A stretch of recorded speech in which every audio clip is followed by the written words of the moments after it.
The effects of the unprecedented drought and the resultant famine in many parts of the country, combined with the vicious armed conflict that has ravaged Somalia for the last 2 decades, have wreaked unimaginable havoc on the lives of its population. The crisis in Somalia, to my mind, is clearly the worst humanitarian crisis in the world today.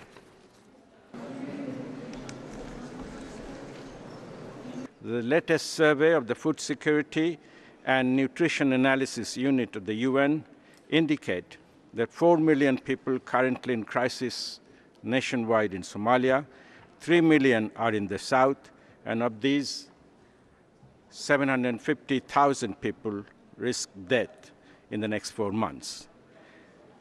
The Food Security and Nutrition Unit has warned that without a major scale-up in interventions, the situation is likely to deteriorate further.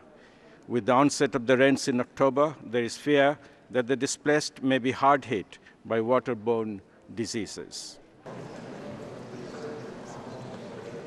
I believe that the famine in Somalia is as much man-made as it is natural.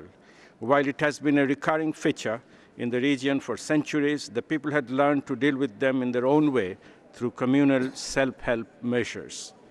That tradition and many others have been lost, at least in Somalia, because of the havoc caused to the society as a whole by armed conflicts that have lasted for more than 2 decades.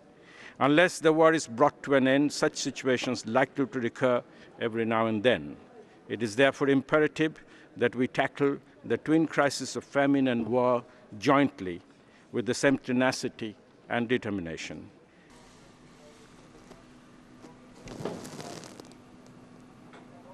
I only hope that the international community would have learned to listen from it, to pay more attention to early warnings so that we do not have to wait till people start dying in large numbers to wake up to the reality.